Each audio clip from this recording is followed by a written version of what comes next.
Tonight on Bridge City News, Lethbridge Mayor Chris Spearman stopped by our studio recently to discuss some of the biggest challenges our city is facing, including the ongoing drug crisis.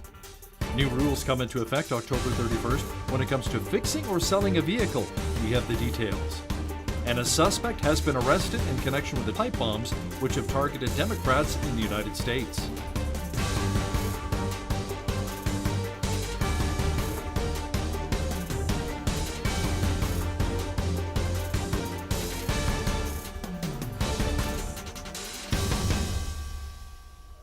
Good evening. Thanks so much for joining us. The U.S. Justice Department say they have arrested 56-year-old Florida resident Cesar Sayak in connection with a series of package bombs sent to prominent Democrats in the United States. The suspect was already known to police and had a criminal record. 13 devices have been found so far over the past few days, addressed to former U.S. President Barack Obama, former Vice President Joe Biden, and Hillary Clinton. Biden says he hopes politicians will use this as a way to unify and not divide their country. Might wake everybody in my business up a little bit and realize that we have to begin to put this country back together again. This division, this hatred, this ugliness, it has to end. Words matter. U.S. President Donald Trump praised law enforcement for the quick arrest of Sayak. We've carried out a far-reaching federal, state, and local investigation to find the person or persons responsible for these events. These terrorizing acts are despicable and have no place in our country. Lethbridge Mayor Chris Spearman stopped by our studio recently. Spearman says the city has been receiving complaints about people smoking pot where they're not supposed to. Recreational use marijuana became legal in Canada on October 17th. We're restricting it from public places. People shouldn't be using it on play equipment. We've heard about people using it at skateboard parks, and that's forbidden. That's illegal. You can call the police. They should be fined, and that would be the solution to it. Like, illegal use of cannabis is still in place in public places. Catch my full interview with Mayor Spearman talking about some of the biggest issues our city is facing, including the ongoing drug crisis, coming up in the second half of our show. A coalition of health groups is warning that parts of Alberta's anti-smoking legislation could expire in December. The group says the problem is that parts of the legislation that was passed years ago have still not been proclaimed into law. They include preventing minors from buying and using vaping devices that contain nicotine or preventing minors from using water pipes. The groups include the Canadian Cancer Society, the Heart and Stroke Foundation, and the Lung Association. New rules come into effect next week when it comes to fixing or selling a vehicle in our province. Beginning Wednesday, there will be increased transparency to protect customers looking to fix or buy a car. Sellers will be required to tell buyers about each vehicle's history, including all accidents, provide a bill of sale, and written estimates. The dealerships, a big thing they do is they tell everybody that they have to go back there for their oil changes or their warranties void, which is an absolute lie. They do it all the time. There's all kinds of little tricks that a lot of people are doing, and unfortunately a lot of it comes from the dealerships, which a lot of people feel like they're getting the most accurate, best information from the manufacturer, and however they're being misled the most by these independent dealerships. And a lot of people don't realize that the dealership is not actually the company. It's not Ford, it's not Chevrolet, it's not whatever. It's actually just an independent dealership that sells those vehicles. So it's not like you're dealing with the actual company that you think you are. The updated regulations will come into effect on October the 31st. There's a crisis at the Canadian border. That's according to a Lethbridge University professor. Dr. Julie Young spoke with community members about the serious issue. In her presentation at the University of Lethbridge, Dr. Young articulated crisis governance and why she believes borders should not be absolutes. We think the border works in a particular way because the policy says this, but in fact, when the policy hits the ground, it might work in a different way. So we need to look at sort of the human element, as you say, at sort of how things work out in practice. The last leg of Métis Trail opened today, connecting Walsh to Whoop-Up Drive. The city's road infrastructure manager spoke with the media today about the completion of the project. Yeah, so everything's open now, and the construction of both Whoop-Up and Métis Trail, that really helped with a lot of existing traffic delay. West Side is growing fast, and so I think our timing was pretty good, that, you know, with the ATB Center and all that attracted, you know, for traffic, that you know, the 4-lane of Whoop Up was well needed, and again, Métis Trail, you know, is going to help. Is another parallel north-south for University Drive, so we'll take a little bit of pressure off of that also. This completes a 2-year construction project which included Métis Trail construction, intersection improvements, and the twinning of Whoop Up Drive. Plants and mental health aren't often associated. Video journalist Ainsley O'Reilly tells the story of one Lethbridge woman who has founded Fox and Fern. It is all about love and pop-up plants. It all started when Taylor Bartle's boyfriend brought home some Mother's Day plants. She thought they looked cool, so she started making her own arrangements. Pretty soon, Lethbridge Handmade Market got a piece of her. It's skyrocketed from there. I was within 20 minutes sold out, and yeah, it was really cool. So it just kind of started with my own love of plants, and then as my company grew, it became pretty apparent that a lot of people were buying plants and interested in plants. It's not just families who have taken an interest in Fox and Fern. Taylor has set up workshops for people to connect and embrace mental health issues like depression and anxiety. I find that when I bring plants into the aspect and give them things to decorate with and to just let them be themselves, it's really cool to watch people come out of their shells. With more and more people getting involved in plant therapy, Taylor hosted a unity retreat in Lethbridge. It went better than I could have ever imagined. I was pretty nervous just because of how people generally are with mental health. It's hard to come out and to interact and to do things that you're not necessarily comfortable with or meet new people. And we just had an absolutely amazing, courageous, and brave group of girls that came out. By the summertime, she's hoping to take her retreat to Tofino, BC, where more people can embrace love of plants while improving mental health. For Bridge City News, I'm Ainsley O'Reilly.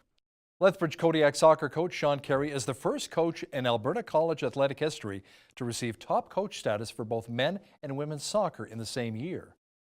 Oh, it means everything, right? Because it's voted on by your peers, so it's you know, it's nice to be recognised by the people around the league, and you know, it's a good for our program. It'll be a good way for recruiting players, and it's you know, it's a nice stepping stone for where we're trying to get to with this group of girls and beyond. And yeah, no, it's nice to have a lot of support. I've got a great coaching staff that work with me, and you know, the players have turned up on the field and done what we've asked of them. Amazing. Carey and both of his teams are in Calgary this weekend, taking part in the conference finals, where the ladies won the quarterfinals this afternoon for the first time in 24 years. Congratulations. 4 members of the Humboldt Broncos will be honored at a fundraising event in St. Albert tonight. The Jersey Gala is raising money for scholarships in the names of Logan Hunter, Jackson Joseph, Connor Lucan, and Stephen Wack. The 4 were among the 16 who died when their team bus collided with a semi-truck in Saskatchewan last April. All 4 had played hockey in the city north of Edmonton. A new wildlife corridor in the Crow's Nest Pass will be named in honor of late Alberta Premier Jim Prentice. The Alberta government will provide $1 million towards purchasing the private lands needed to make this wildlife corridor a reality. The corridor will be about 5 kilometers wide from east to west. It'll be located between Crow's Nest Lake and the town of Coleman. Karen Prentice, widow of the late Jim Prentice, says the creation of the corridor in Jim's name will be a meaningful legacy for Canada. A recent study by BC Hydro finds pet owners spend an extra $400 each year when they leave their lights, electronics, or heat on for their pets when they're not home. The survey found 90% of pet owners polled do not lower the thermostat when they walk out the door. They prefer their pets to be comfortable. Around 86% of pet owners say they leave the lights on, while 59% leave a fan running, and almost half leave their TV or radio on for their dog or cat. BC Hydro says a 2-degree drop in the thermostat will cut heating costs by about 5% and still keep our fur babies comfortable. Prime Minister Justin Trudeau faced more questions about the arms deal with Saudi Arabia amid outrage over the killing of Jamal Khashoggi. Trudeau said scrapping the difficult contract with Saudi Arabia could cost billions of dollars. As I pointed out earlier this week, it is an extremely difficult contract that was agreed to by Stephen Harper and the previous Conservative government. Part of the terms of that contract agreed to was total confidentiality around that contract. So I cannot give details at this point of what is in the contract. Suffice it to say, possible penalties would be in the billions of dollars, but that is something we are looking at right now. As I've said, our focus right now is working with the international community to get answers on the murder of Jamal Khashoggi and ensure that there are consequences. Officials at Yosemite National Park in California are investigating the deaths of a man and a woman who fell from a popular lookout point. Officials say it was near the cliff's edge where there was no railing. What we know at this time is there's an ongoing investigation. One man and one woman have been found. The bodies are currently being recovered at this time. As the investigation progresses, we will have a better idea of possibly what happened. It's too early to speculate. We do not know any of the circumstances of what may have happened up there. From here to the top of the cliffs that surround us, you've got Taft Point, Glacier Point, also the top of Yosemite Falls. They tower about 3,000 feet over our heads. We want all visitors who come to Yosemite National Park to come here, have an adventure, experience the wonder and magic of Yosemite National Park, and to go home in the same condition that they arrive here. And anytime that does not happen, it's a tragic day. Residents of U.S. territory in the Pacific ravaged by Super Typhoon U2 are digging out from massive amounts of damage. About 50,000 people in the Northern Mariana Islands could be without electricity and running water for many months. The only light pole in the parking lot happens to be through the windshield of my rental car. All the houses, this and stuff, yeah. It's crazy. For those who were watching my other video, we kept saying we saw the front of the car, that we saw the front bumper fly down the street. This is that car. This is crazy. This fence was standing straight and normal and everything yesterday. More than 2 weeks after Hurricane Michael passed over Bay County, Florida, Mark Ward wonders when the power will come back on. Those like Ward who live in rural parts of Bay County are still lacking basic services. It's just when you think about a house getting crushed in on you, you get a little anxious. All of this right here was a gigantic tree that was covering this. Our car was right here with trees surrounding it. This entire driveway was covered with trees. We had to have someone generous enough down the road that had a chainsaw just to make the cuts. And then my roommate by himself came out here while we were out getting supplies and moved everything to the side so we could get our car down here. This is what we were using for bathing stations. They're big enough for most of us to sit down in. We fill them with water and soap and, so we can bathe and then rinse off. And we have our food in here because we can't even keep the food inside because there's bugs everywhere. We have MREs, we have cases of water sitting inside. And we can't even let the dogs drink collected water or anything, or city water or well water, because everything has a water boil notice. When the storm came through, we had at least, from what I could count, because this is my property right here across the street, from what I could count was 3 tornadoes came through. It sounded just like a roaring freight train, just like they always say it does, We saw debris twisting throughout the air. I've got 2 horses out there. They were dodging debris. So after the storm cleared, we came out and we saw this destruction. And we just didn't know where to turn, how to turn. We just didn't have any answers. And when they started telling us that there was help rolling in on the way, it was all headed to the beach. They came down 231, went right past all of us. Canadian author Joanne Sikma is seeing her words come to life on the big screen. Canadian actors Sergio DiZio and Claire Rankin were in Calgary this month to film The Root of the Problem, which will be released next spring. The actors and the Chaos Film Company hope this movie leaves audiences with a sense of redemption. The way the world is now, there is a lot of concentration on the material.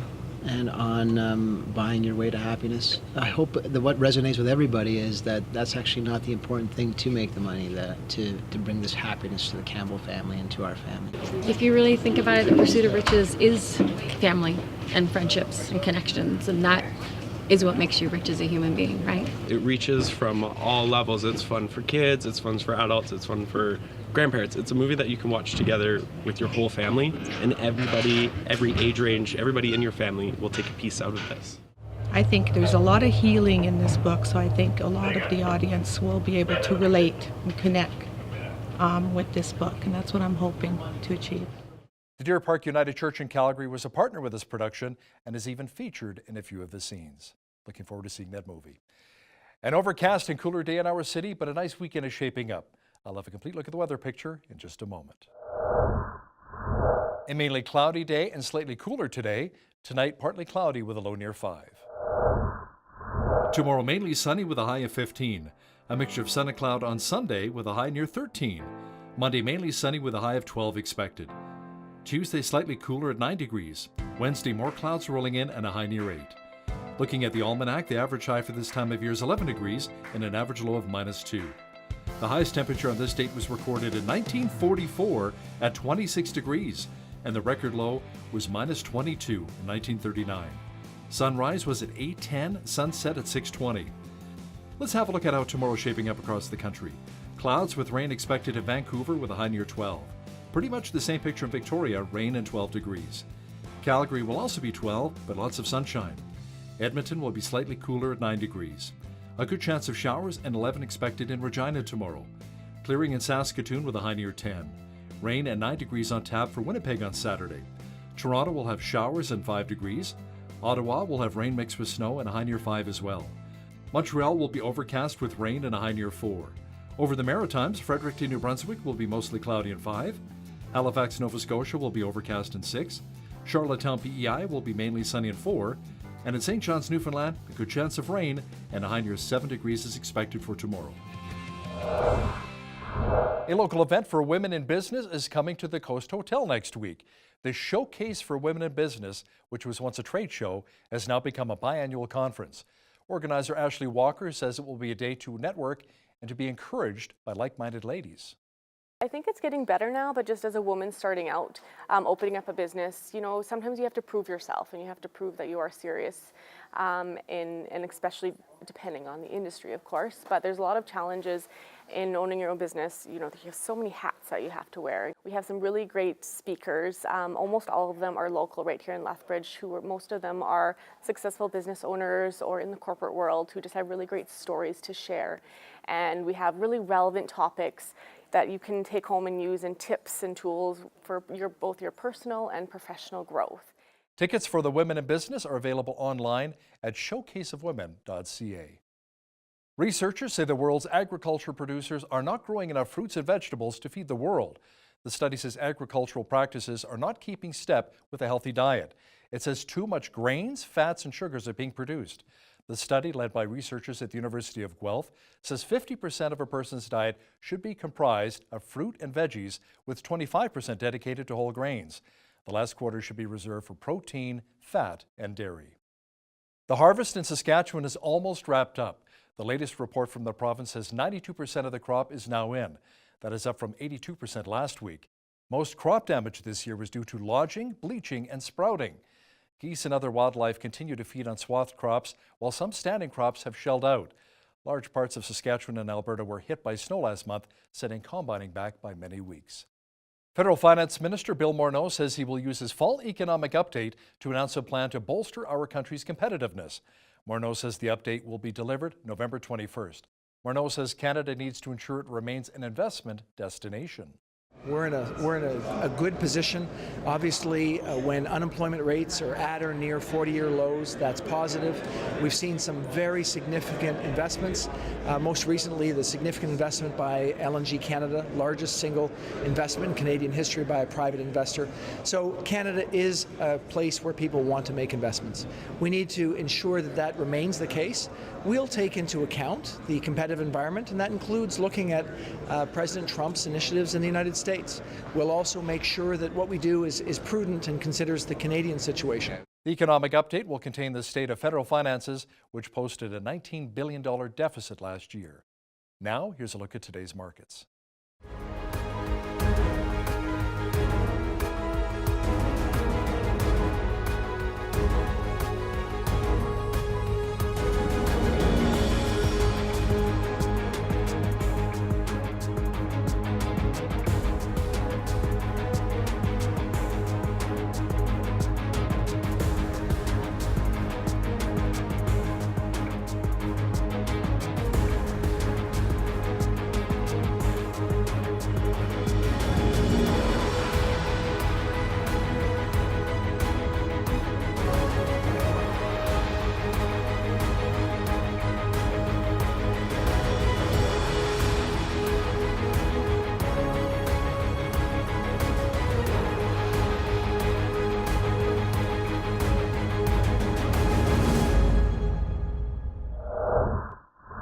Recapping one of our top stories this hour, a suspect has been arrested in connection with the 13 pipe bombs which were sent to various Democrats in the United States.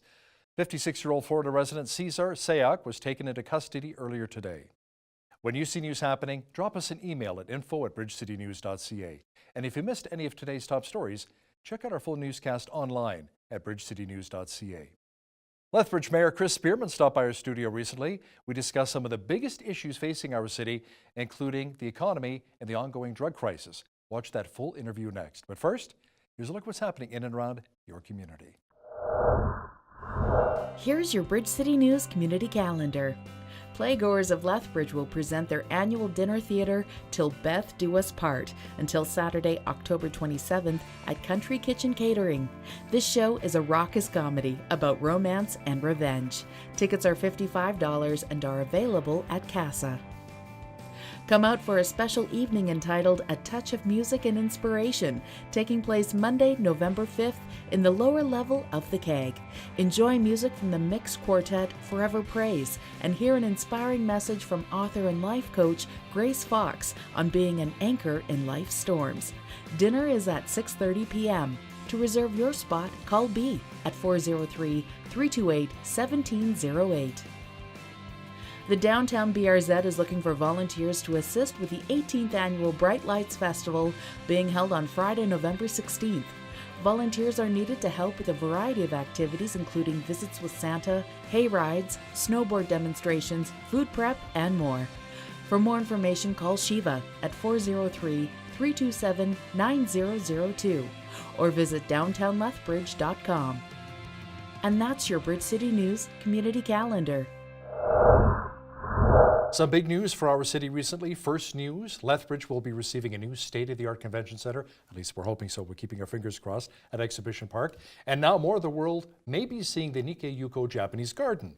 Joining me now in studio is Lethbridge Mayor Chris Spearman. Welcome back to Bridge City News. I'm happy to be here, Hal. That's great.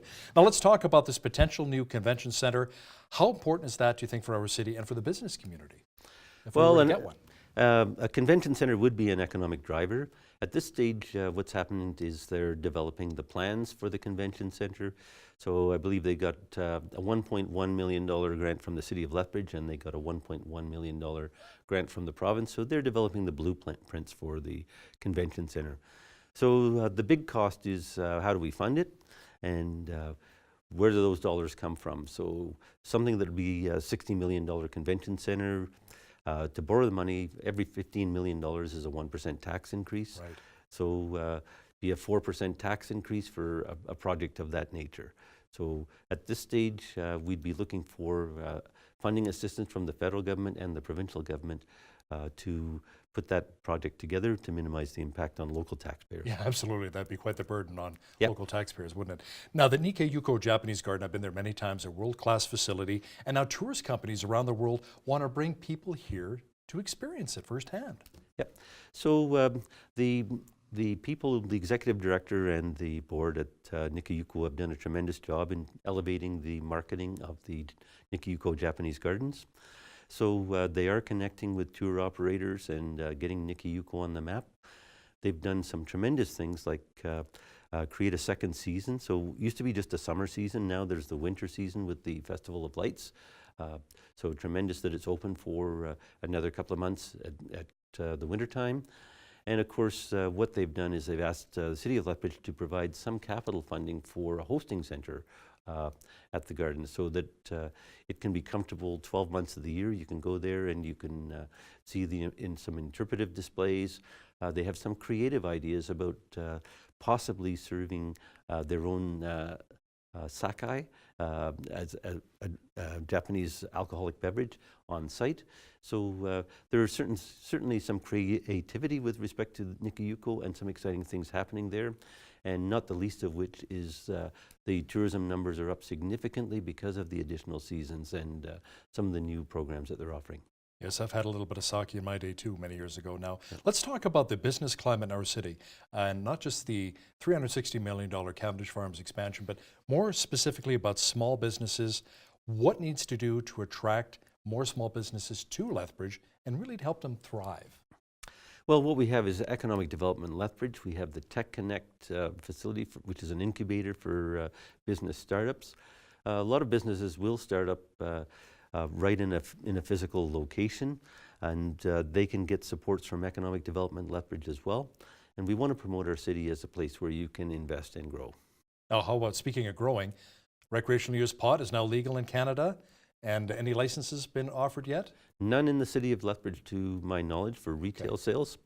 What people, their only option at the moment is to order it online from the AGLC.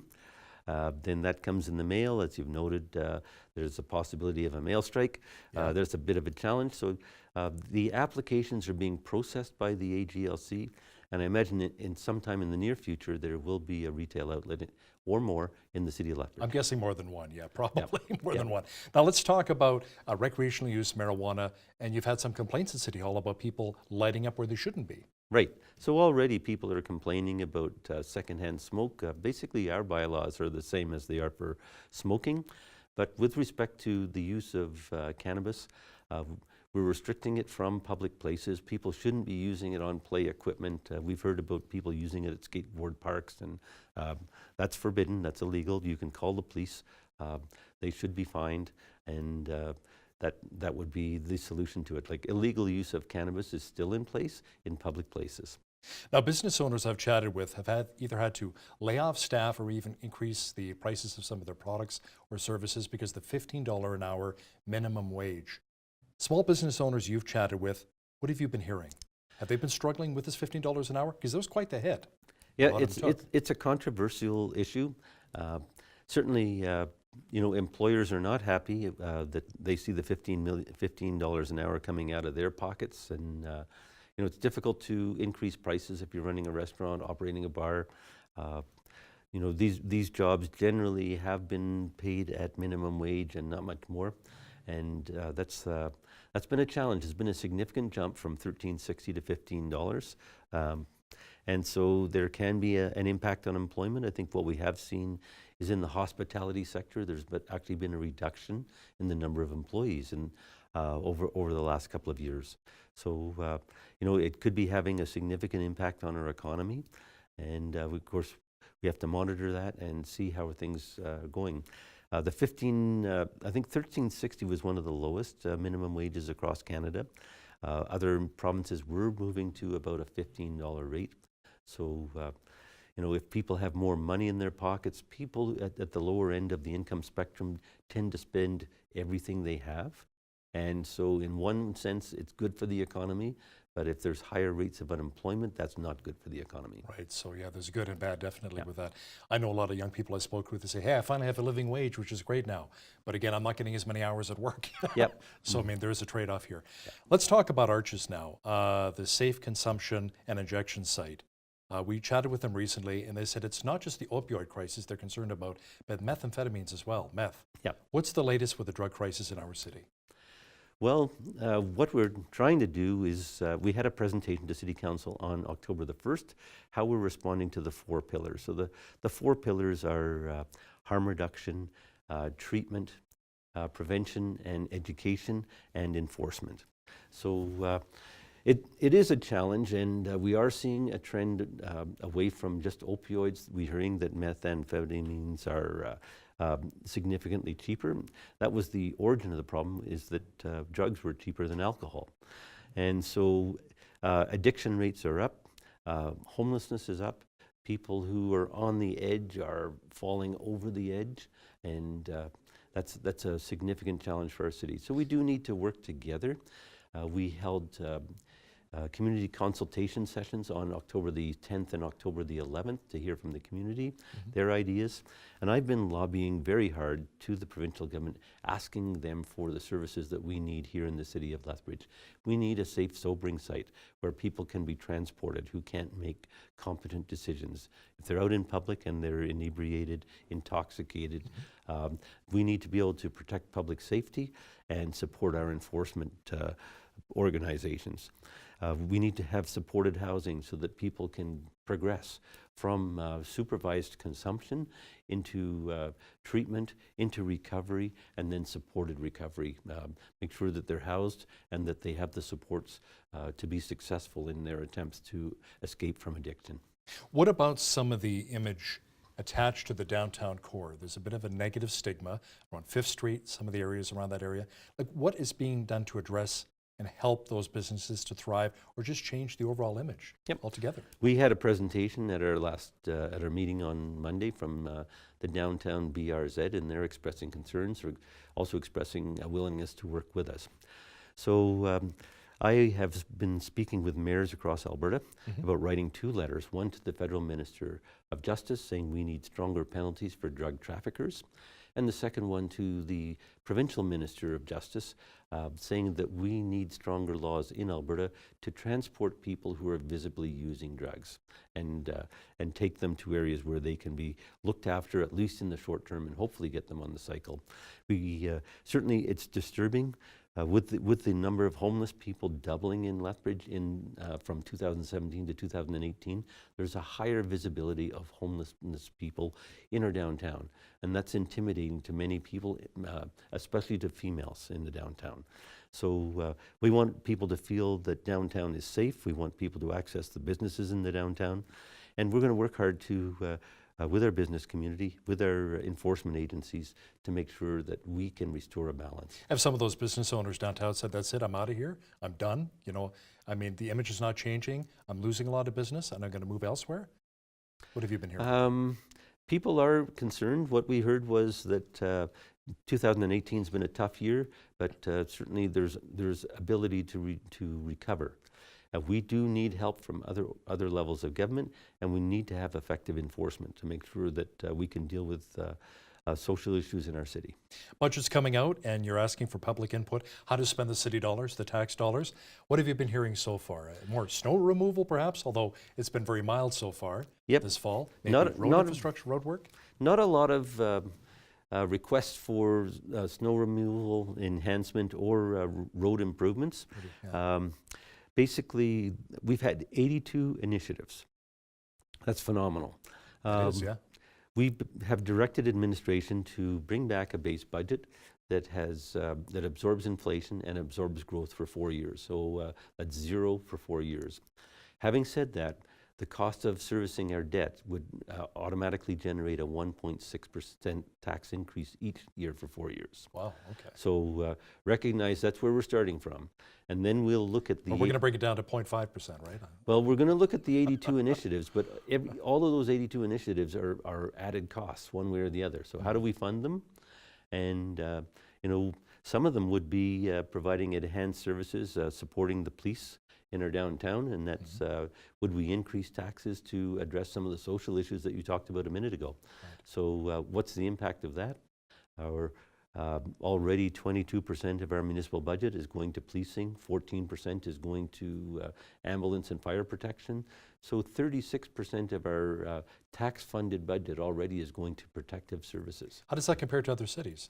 A little bit higher. Is it? Yep. Compared to Calgary, Edmonton, or maybe Medicine Hat or Red Deer? Yeah, I think we spend more on police protection than any other city. 22%. Red Deer is at 19%, for example. You know, so we have to look at how you know, the funding and and how can we be effective in protecting people and protecting our downtown businesses as well. We have the pilot project for curbside recycling. I'm actually a big recycler myself, you know. Yeah. So where are we at with that? Are we going to be rolling it out to all neighborhoods now fairly soon? Is it the new year? Yeah, the Blue Bin program should be rolling out by the end of March. Okay. And so everyone in the city will have it early in 2019. That's the plan. We have to make sure that the materials recovery sorting facility is working to effectively sort recyclable products into marketable and non-marketable products, and make sure that our product streams are clean. Now, I was chatting with Dan McTagg recently from GasBuddy.com. He's a former Liberal MP down in Southern Ontario, a friend of mine. Yep. And he said, you guys are getting hosed at the pumps in Lethbridge. $1.26 a litre. You know, Sherwood Park outside of Edmonton's $1.06. Medicine Hat's $1.12. Do you ever speak out as the mayor and say, come on, guys, we are getting hosed here. What's going on? I haven't done that as the mayor, and it is frustrating to see these higher prices. Yeah. Lethbridge is perceived as a community that can afford to pay those higher prices. We have some quality employers, University of Lethbridge, Alberta Health Services. 9 of our 10... We need a gas war. Come on, we need a gas war. And it's frustrating. You know, 30 years ago, I used to lead an organization called Action Against High Gas Prices, AAHGP. You need to go back to AAHGP. Yeah, but certainly one of the challenges is if you feel like you're being... let's use the word screwed. Okay. Can we say that on TV? Okay. As a community. Sure, right. Yeah. The competition laws really don't help communities. They're very complex, very difficult to prove. Price fixing and collusion. Collusion, very difficult to prove that. So what happens is when prices are high, everybody's doing well who's on the retail side. And not too many retailers want to rock the boat. And then the margins are sometimes tight. Sometimes the local retailers don't have a whole lot of say in determining what the local price is. It can be determined at head office. So they're picking markets and choosing which ones are going to pay more and which ones are going to pay less. Well, Dan was saying, you know, he says it cost them $1.11 to buy the gas right now, $1.26. He says, no, you should be making maybe 10 or 11 cents, not 14, 15 cents a litre, but that's okay. Yeah, I don't understand the marketing and what the pricing structure is, but certainly our prices are higher than other communities, and we deserve better pricing than we're getting now. Absolutely. Amen to that. Now, we have quite a few houses for sale on my street, been for sale 6, 7, 8 months. They're not selling. Yeah. It seems like the market has gone a little soft here in our city. Why do you think that is? What's going on? Well, increasing interest rates are a challenge. Increasing qualifications are a challenge. So house prices have gone up as well, I've noticed too, though. You know. Well, I don't know. But now they have to level off and come back down again. It's very much a buyer's market right now. And there's lots of new houses on the market for sale. That's concerning because that's a big part of our economy. Right. I would say now is a really good time to buy a home. And if people are not homeowners right now, if they're renting, I believe that it's going to get worse before it gets better. That interest rates are likely to increase. If you can lock in an interest rate now and buy a house, that would be a right thing to do. I think you get tremendous value. In the city of Lethbridge, our house prices are still quite a bit below what they are in other cities, especially if you compare to Calgary. And you know, it's a good time, and you'd get a good buy in the city of Lethbridge. So I would encourage people to take advantage of the housing market while it is a buyer's market. You know what's funny though? I talk to people who have lived here their entire lives, and they said 10 years ago that house is $300,000 was $150,000, right? It's doubled. So, yeah. But I mean, you have to go with the times, I guess, right? Exactly. That's it. Yep. Mayor Chris Spearman, thanks again. A pleasure having you on the show. Always a pleasure to be here, Hal. Thank you. Appreciate it.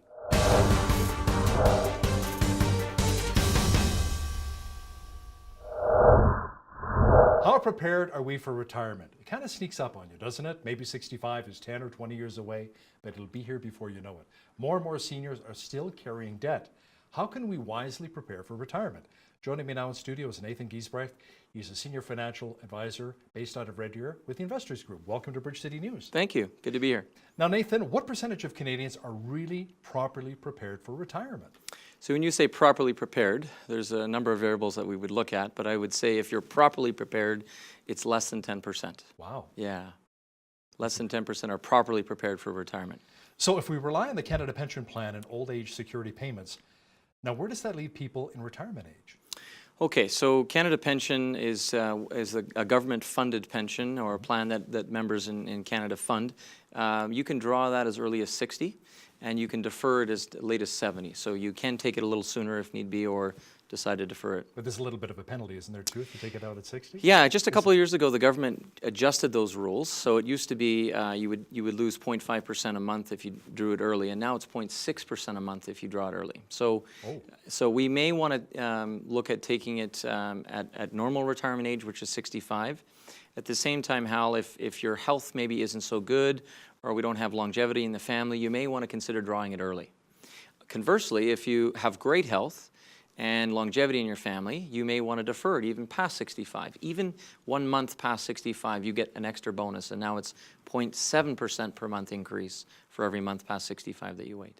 Now, Nathan, I remember when I was 18 years old, I talked to a financial advisor, even back then, I graduated high school. He says, put $75 to $100 aside each and every month. You know, you'd be surprised how it compounds annually, and you'd be ready to retire by the age of 55 or 60. Unfortunately, that didn't pan out. Yes. So what advice would you give to someone who's maybe younger, is thinking about maybe planning ahead for retirement? Yeah, well, the first advice I'd give you is start as early as you can, of course. That $75 a month, you know, starting at 18 and growing until you're 65 will maybe grow to be about $300,000 to $400,000 in savings. So it'll grow. But we have to remember that $75 a month, where did that number come from? Typically, it's your parents are saying, hey, Hal, start saving $75 to $100 a month, because that's what they started with 30 years ago or 40 years ago. So we want to increase that number today. I would say if you're 18 and can save $200 or $300 a month, that's a good start. Oh, that's tough. Yeah, and then every year you want to look at increasing that, because as your income grows, so should your savings. It's funny, I look at my own kids, you know, 22 and 20. I say, yeah, you have an extra $300 a month? No, not even $30 a month. Like they're on their own right now, they're renting a house, they're paying all their bills, they're seeing what it's like in the real world. That's right. And there are a lot of bills and a lot of expenses for a lot of young people, right? Yes. It's not cheap living today. Now, how about somebody who's thinking about maybe planning for the future, but wants to start in their late 30s or early 40s? Is there still time? That's extremely common, by the way. Typically what we end up seeing, Hal, is Canadians will get into the workforce, they'll start their first job, they're looking at paying off that student loan and buying that first vehicle, and then maybe having a little fun along the way. They're not thinking of retirement at 20, 22, 23. They're thinking of paying off debts and having a little fun. Typically, we would see them when they're starting to, hey, I want to buy that first house. So how does this work? So we would get them started on a savings plan for that first home, but planning for retirement and that family planning typically starts around 30. The sooner the better, but 30 is a common age where now they're looking at planning for life insurance because they have children, getting those wills redone, maybe some education plans, getting that first mortgage. So these are all the things that we typically see at 30. So that's a very, very common age. You know, one challenge that my kids also had was building up their credit. Being young people, right? So what advice would you give to young people to start building credit? A credit card, is that a good start? Yeah, actually probably even before the credit card, we're seeing Canadians, my son is 12 and he's pestering mom and dad for a cell phone. Oh. So a cell phone, you know, if it's in your own name, of course, now that would typically be at 18. A cell phone would help you actually establish credit. So, you know, you've got credit with a cell phone company.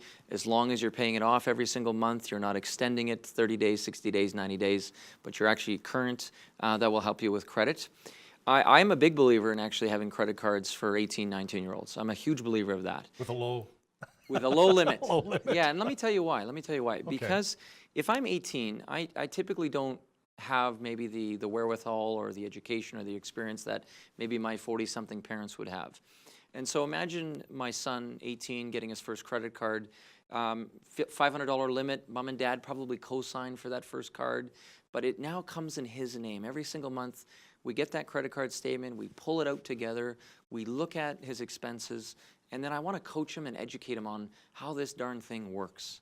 And what is the 29% interest rate that they're charging you if you don't pay it off? What does this minimum balance thing mean? How does it work? And how do you establish credit with a credit card? And so those are good things that I think a parent can help a child learn together versus waiting until they're on their own struggling to figure this all out. So not only does it help build up their credit score, but at the same time teaching responsibility and accountability. Absolutely, right? Absolutely. Now, what's the difference between an RSP and an RRIF? Yeah, great question. So an RSP, first off, it's a federal program. So it's not a bank program. It's not a program that your local institutions created. It's a Canadian government thing. And so really what it is it's a registered retirement savings plan.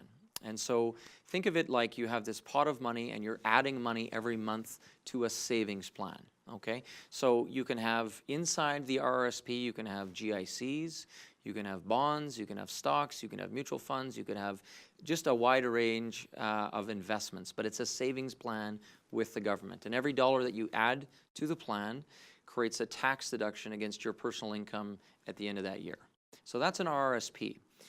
When you go to retire, and let's say it's somewhere between a normal retirement age of 55 and mandatory that you convert this RSP at 71. So sometime between the age of 55 and 71, you have to convert the RSP to a RIF.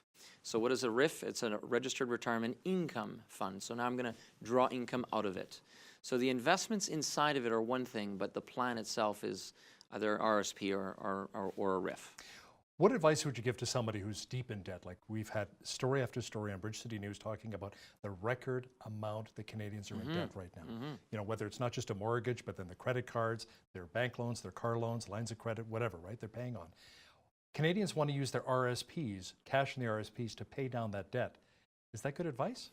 Well, it could be. It could be good advice, and it's a tough one to answer for everyone because I've done it. Yeah. Okay. Well, there you go. And I just thought I'd ask. Yeah. Well, it really depends. It's helped me a lot. So. Yeah. If you're, it depends on your cash flow. It depends on your tax bracket. It depends on your risk tolerance with investments. Are you earning any returns on those investments? Are you unemployed? These are all things that we would look at, all those variables. And so, conversely, what we would also want to look at is if you had to redeem $10,000 and you netted out $7,000 because you had to pay some taxes on that, and now you've paid off your credit card bill. One of the things that I would show you, Hal, is I would say, okay, imagine that $10,000 was growing and compounding over the next 30 years. What would that be worth? And that could quite easily be worth $40,000 or $50,000 that we've kind of taken away from your retirement plan. So really what we want to try to do is nip the challenge in the bud up front. So for example, if you're not great with credit, if you're maybe one that likes to spend a lot of money and just doesn't realize how much you're spending. So Put it on credit and forget it? Well, no, I would want to focus on your spending habits. Sure. And so because it's one thing to pay off all this debt, but then are you going to be back in the same boat a year or two from now, right? And so that would be more of the focus that we would want to tackle. And so there's a couple ideas that I can give you around spending. So number one, you have to live below your means. Be prudent. Be a good steward with your money. Yeah, exactly. And know what you're spending. And so here's a couple of ways of doing that. And I'll give you a couple of really basic things that you can think about. Number one, if you know you're an impulse buyer, you know, you go to the grocery store to pick up milk and then you end up spending $20 on all this impulse stuff. Take an allowance every week. So for example, let's say every Saturday you go to the bank and you take out a $50 or $100 allowance. And that's all you get for the week. And it's cash. And so you don't get to put it on the debit card or the credit card because, in fact, financial institutions know you will spend significantly more if you pay with plastic than if you do with cash. Well, yeah, debit card is so easy, right? Correct. Pull it out and Correct. every time. But you're right, once you run out of cash, that's it. I'm done for the week. That's right. So if you spend all your cash by Tuesday, you can't buy any impulse items for the rest of the week. So when is a good time to use a tax-free savings account? Okay, so that's a very, very different product or program. And essentially, where did that come from? So in 08, 09, when the markets were crashing, we had a conservative government that came into power and they said, look, we have some challenges in Canada. In fact, they knew already that 10% of Canadians were going to be okay. But they also knew there's a lot of Canadians that are not really ready for retirement. And what's essentially happened is there's another third of Canadians that are saving towards retirement, but they're behind. They didn't get started early enough, so they don't have that compounding effect of RSPs. So they created another program, the TFSAs, that allow you to save in addition to those RSP maximums. So really, what is it? It's a great program. I think when you go into retirement, Hal, that you want both. You want RSPs or RIFs, but you want TFSAs as well. And here's an example of why you would need that. You're retired, you're 65, and you call me up and say, Nathan, I need $30,000 to buy a car. Well, I now have to take out 40 or 42 or 43 out of your RIF to pay for that car. So, but I could take that full amount out of your TFSA with no tax consequences, and you can do a lump sum purchase out of the TFSA. So it allows you to do lump sum purchases. It allows you to maybe for emergencies that your RIF income wasn't prepared for. So there's a real benefit of having both. Now, many people like to put their retirement hopes into home equity. You know, I've got like $200,000-300,000 worth of home equity in my house here. Is that a good idea? Is that a good plan? Well, if you're planning on using your home equity entirely for retirement, I think that's a challenge. And so, you know, essentially what we are seeing, and we essentially saw this kind of this wave happening 10, 15 years ago where you know, boomers were buying these large homes, $500,000, $600,000, $700,000, $800,000 homes that are now worth over $1 million. And they're in retirement. They only have a couple $100,000 in savings, but they have this $1 million home that's paid for free and clear. And so what's happening is they're selling these larger homes. And as you know, principal residences aren't taxed in Canada, so you can now essentially take that money and put that into retirement. And so they're downsizing. They're buying a smaller condo for a couple $100,000 and then maybe using that equity to retire. But if you're going to live in that home and do like a reverse mortgage or other options like that, you really need to learn what the costs are of stripping that equity out of the home and using that solely for retirement. What we are seeing, Hal, is in many examples of where maybe you're using your RSPs to use for retirement in those ages of 55 to maybe 80 years of age. And then what's happening is they're selling that home, that principal residence. Maybe it's a $300,000 or $400,000 home, and they're actually using that for their latter years in retirement, for whether it be long-term care or those final years of retirement. You know what I'm seeing a lot of as well right now, Nathan, are seniors that are selling their 2-stories because of the stairs. Yeah, absolutely. There's just a flood and a glut of all of these 2-stories in the market right now. Everybody's looking for a 1-story bungalow, yes, or even a bi-level. Yes, yeah. Because that's hard on the knees after you get to be a certain age, you know? Yeah, 100%. And in fact, another I believe it's going to be a phenomenon in our country in the next 15 years, where you're going to see multi-generations living together. In fact, we're already starting to see it in the major centers where mom and dad are moving in with kids for a whole bunch of reasons. There's financial savings, there's the emotional connection, there's the support. You know, let's say mom and dad want to go out for dinner and a movie, and grandma and grandpa can stick around and watch the kids. Free babysitting? Yeah, you know, and there's some real value in that. And you know, as grandma and grandpa get older, they need care, they need support, and they have built-in support system right there. So that's wonderful. Yeah, it is a great program, actually. Now, with seniors carrying a lot of debt into retirement, what advice would you have for them? Well, the first thing is, you know, before you move into retirement, let's get a handle on this debt. Let's understand your spending habits. Exactly. Right. And here's something that we talk to 50-somethings about. Okay, you're making $100,000 or $200,000 or $300,000 a year, and you're spending a good chunk of that. Wouldn't that be nice? Yeah. $300,000 a year. And we're seeing it. So imagine you go from 300 down to 75. Right. So how are you going to do that? Are you living within your means? Exactly. So I asked the question.